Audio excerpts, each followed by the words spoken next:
आसमान में सूरज ढल रहा था और नारंगी रोशनी अब धीरे धीरे मटमैले अंधेरे में बदल रही थी।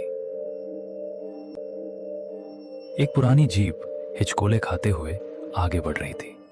राघव ड्राइविंग सीट पर था, एक हाथ स्टीयरिंग पर और दूसरा अपने कीमती कैनन कैमरे पर, जो बगल वाली सीट पर रखा था। उसके चेहरे पर एक अजीब सी चमक थी, एक शिकारी की चमक। वहीं बगल में बैठा समीर सीट बेल्ट को इतनी जोर से पकड़े हुए था जैसे कि वो उसे बचा लेगी। समीर, यार ये चेहरा सीधा कर। तू ऐसे बैठा है जैसे हम फांसी के फंदे की तरफ जा रहे हैं, जबकि हम सिर्फ एक मास्टरपीस शूट करने जा रहे हैं। मास्टरपीस? भाई, इसे लोग मौत का कुआं कहते हैं।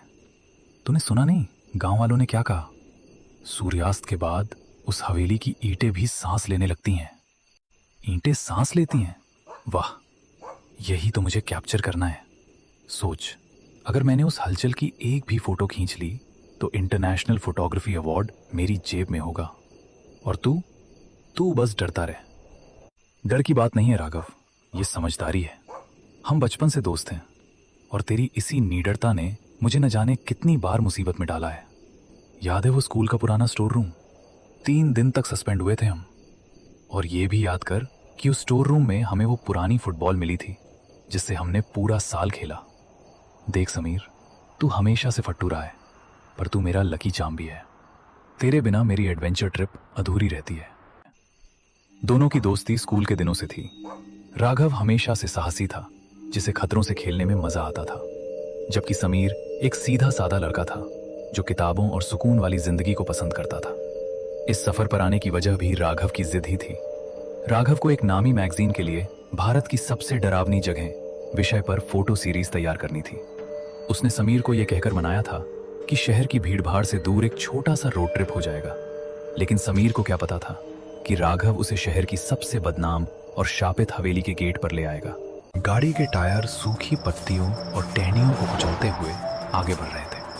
बाहर का अंधेरा इतना गाढ़ा था कि हेडलाइट की रोशनी भी जैसे उस काली दीवार से टकराकर वापस आ रही थी। गाड़ी के अंदर एक अजीब सी सड़ांध भरने लगी थी, जैसे पुरानी गीली लकड़ी और गंधक सल्फर का मिश्रण। राघव स्टीयरिंग थामे हुए था, लेकिन उसके माथे पर पसीने की बूंदें चमक रही थीं। गाड़ी का बोनट खुला हुआ था और उससे निकलता सफेद धुआं हवा में भूतिया आकृतियां बना रहा था। राघव बाहर खड़ा था, लेकिन उसे ऐसा महसूस हो रहा था जैसे हवा का तापमान अचानक कई डिग्री गिर गया हो। जंगल की गंध बदल चुकी थी। अब वहां सूखी पत्तियों के साथ साथ किसी पुराने सड़े हुए मांस की गंध आने लगी थी।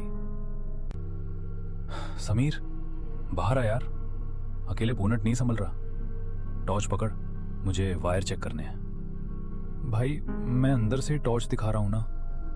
बाहर बहुत अजीब लग रहा है। अबे फट्टू, बाहर आएगा तो ही तो कुछ दिखेगा, जल्दी आ। समीर कांपते हुए पैर बाहर रखता है। जैसे ही उसके जूते जमीन पर पड़े, उसे लगा जैसे जमीन के नीचे से कोई हलचल हुई हो। उसने अपनी टॉर्च चारों तरफ घुमाई। राघव, वो देख, झाड़ियों के पीछे 2 पीली आंखें, वो हमें घूर रही हैं। कहां? कुछ नहीं है मां, जंगली बिल्ली होगी या कोई सियार। तू बस इंजन पर रोशनी रख। अरे यार, इस नई टॉर्च को क्या हुआ? बैटरी अभी बदली थी, लगता है वोल्टेज का कुछ इशू है। राघव, टॉर्च खराब नहीं है, कुछ और है। देख, उस बरगद के पेड़ के पास वो साया, वो इंसान जितना लंबा है, लेकिन उसके हाथ जमीन तक लटक रहे हैं।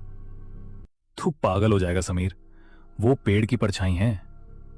राघव ने जैसे ही उस तरफ टॉर्च मारी, रोशनी वहां पहुंच